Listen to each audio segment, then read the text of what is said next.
13. mart 1975.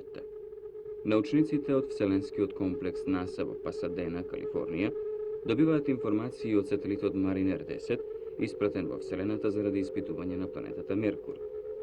Ова беше трето блиско минување на Маринер 10 покрај површината на планетата, откако беше лансиран во Вселената во ноември 1973 година. Овој пат, скоро цела недела, сателитот испраќаше фотографии од површината на Меркур, како и голем број други мерења што им помагаа на научниците да ја одредат природата на планетата. Но тогаш, по својата 18-месечна одисеја, Маринер 10 ја прекина работата за секогаш и сега лебди во Вселената. Во 1975 година во Белград умре Иво Андрич, еден од најголемите југословенски писатели, име со светски глас. Роден е во Долац крај Травник, учел средно училиште во Сараево, студирал во Загреб, Виена, Грац и Краков. Книжевниот опус на Иво Андрич е разновиден, но најголема слава постигнал со романите Мостот на Дрина, Травничка хроника, Проклета Аблија, Омер Паша Латас, Господица и други. Покрај романи пишува раскази, новели, патописи и други дела. За неговото големо книжевно и литературно дело има добиено голем број награди, за животно дело е одликуван со орден јунак на социјалистичкиот труд. Иво Андрич е единствен југословенски писател, добитник на Нобеловата награда за книжевност.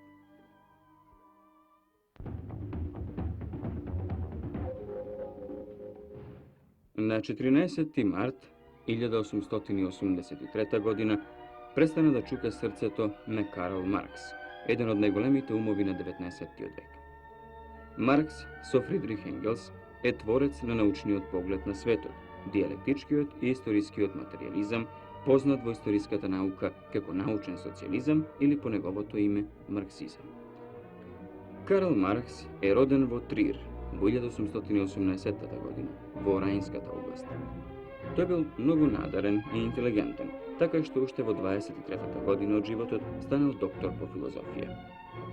Многу рано ја забележал експлоатацијата на работничката класа од господаречката капиталистичка буржуаска класа и поради осудата на владеачката класа бил прогонуван и извесно време живеел во Париз и во Лондон, каде што и умрел.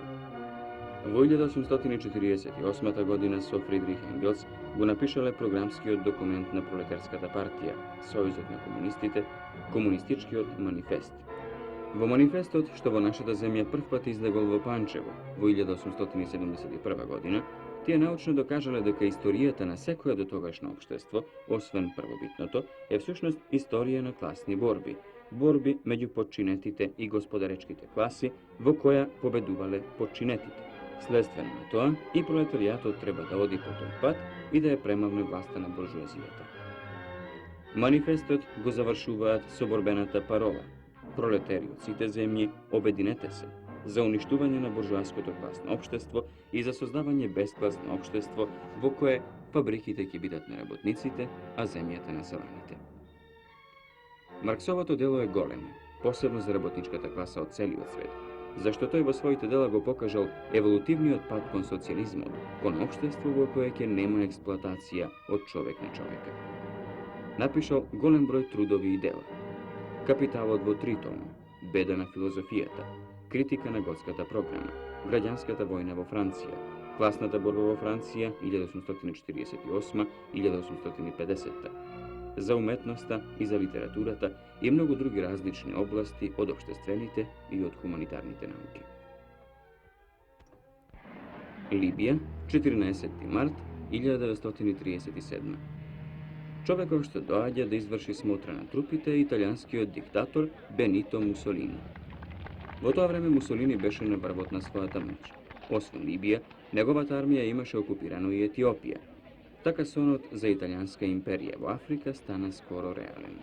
Но моќта на Мусолини не траеше долго. Се урна заедно со својата империја во 1943 година.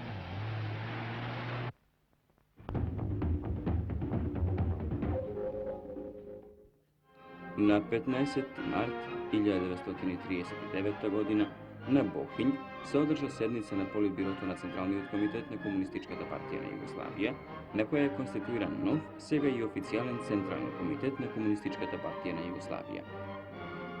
во него останаа истите луѓе кои порано беа членови на привременото раководство на Комунистичката партија на Југославија. Од седницата е упатено отворено писмо до членовите на Комунистичката партија на Југославија, во кое е анализирана ситуацијата во партијата, оценет е нејзиниот развиток и се изложени најважните задачи на Комунистичката партија на Југославија во врска со положбата во тогашна Југославија и престојната опасност од фашистичката наезда низ Европа, а со тоа и врз Југославија. На 11. март 1969 година во Белград ја започна работата 9-тиот конгрес на Сојузот на комунистите на Југославија. Траеше 5 дена и заврши на 15. март 1969 година. 9-тиот конгрес на Сојузот на комунистите на Југославија имаше два дела – јубилеен, свечен и работен дел. На свечениот дел по повод 50 годишнината на Комунистичката партија на Југославија, односно на Сојузот на комунистите на Југославија, Јосип Броз Тито поднесе реферат 50 години револуционерна борба на Сојузот на комунистите на Југославија.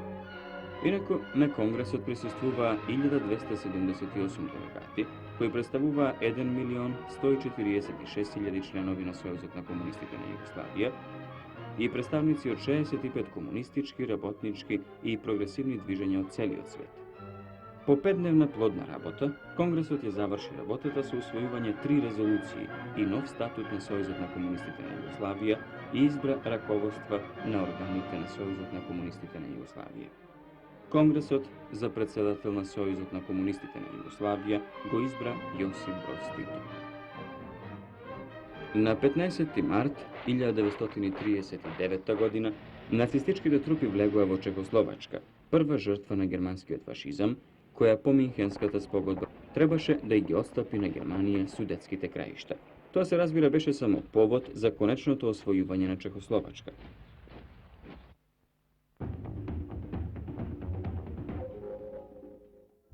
Од 14. до 17. март 1976 година председателот Тито престојуваше во официјална посета на латинско-американската држава Панама. Во разговорите со домакините е истакнато дека е потребно и натаму да се вложуваат напори за јакнење на ефикасноста на Обединетите нации како инструменти на рамноправна соработка на сите земји во интерес на мирот и безбедноста во светот. Посебно внимание во разговорите е посветено за продолбочување на билатералната соработка на Југославија и Панама.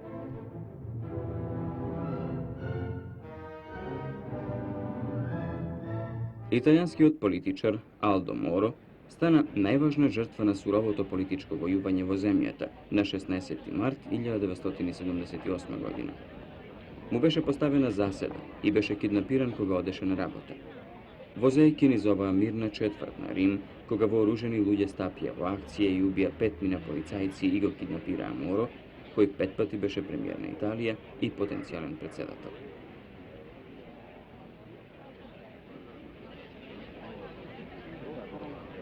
Педесет и 4 дена подоцна, неговото тело беше најдено во автомобил во една римска улица. –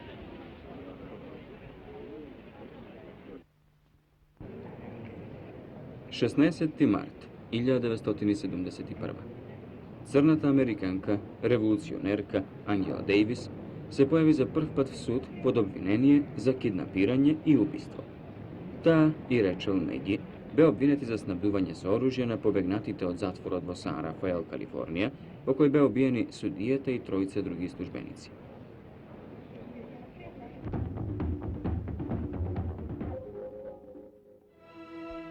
По покана од председателот Карлос Андрес Перес, председателот Тито престојуваше од 17 до 19 март 1976 година во официјална посета на Венецуела. Во разговорите, двајцата председатели ја истакнаа приврзаноста на принципите утврдени со Повелбата на Обединетите нации, со која е прогласено правото на сите народи во светот да живеат во мир и безбедност, во духот на заемното почитување и добрите односи меѓу сите држави. Председателите Тито и Перес се изјаснија против секаков вид колониализам, неоколониализам, империализам и секој друг вид доминација, против политиката на расна дискриминација и апартхеидот, притоа изразувајќи надеж дека тие форми на притисок и сила ќе бидат искоренети.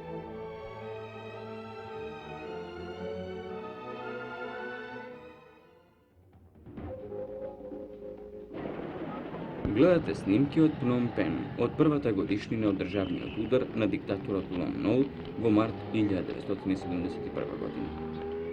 Принцот Нородом Сиханук не го призна новиот режим и го повика кмерскиот народ на герилска војна. Меѓутоа, една година по пучот, во Кампучија влегоа американски и сајгонски војници.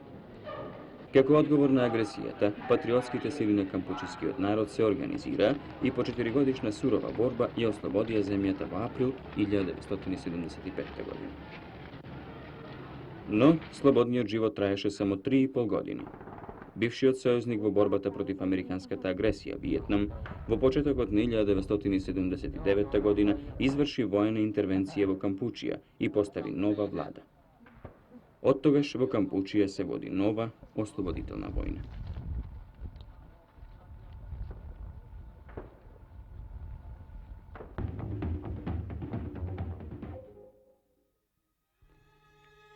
Деветнаесетти март 1943 година, историски ден за македонскиот народ. На тој ден во Тетово е одржана првата седница на Централниот комитет на Комунистичката партија на Македонија, со што е спроведена во дело одлуката на четвртата конференција на Комунистичката партија на Југославија од 1934 година и залагањето на Јосип Броз Тито за формирање национални партии. На седницата е извршен избор на Централен комитет на Комунистичката партија на Македонија и се донесени повеќе одлуки и решенија. Централниот комитет го сочинуваат Лазар Колишевски, политички секретар, Мара Нацева, организационен секретар и членови Кузман Јосифовски Питу, Страхил Гигов, Цветко Узуновски и Бане Андреев. Пообсежна дискусија за меѓународната ситуација на фронтовите меѓу фашистичките и сојузничките сили, за народно-ослободителната борба во Југославија и во Македонија, Централниот комитет донесе поголем број одлуки и решенија. Да се засили политичката активност во цела Македонија, да се зајакнат партиските организации и да се формираат поголеми воени единици, да се формираат местни и околиски комитети таму каде што не се формирани, да се формираат во Македонија 5 областни комитети и 5 оперативни зони и други. Формирањето на Комунистичката партија на Македонија и на нејзиниот прв Централен комитет има големо значење за македонскиот народ, за натамошното разгорување на народно-ослободителната војна и револуцијата, за создавање нови борбени единици и нови жаришта на востанието на Македонија против окупаторите и домашните предавници. 19. март 1965. Големи контингенти национални гардисти стражарат за време на американскиот марш за човечки права. Тогаш за прв пат се слушнати гласот и името на Ендрю Јанг, кој подоцна ќе стане американски амбасадор во Обединетите нации.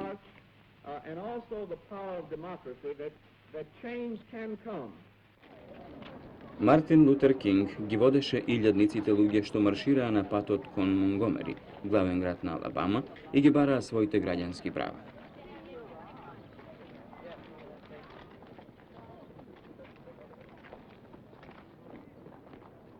Расположението што постоеше во земјата во која доминираат белците го натера претседателот Линдон Џонсон да нареди националните гардисти да ги заштитуваат учесниците на маршот од можен напад.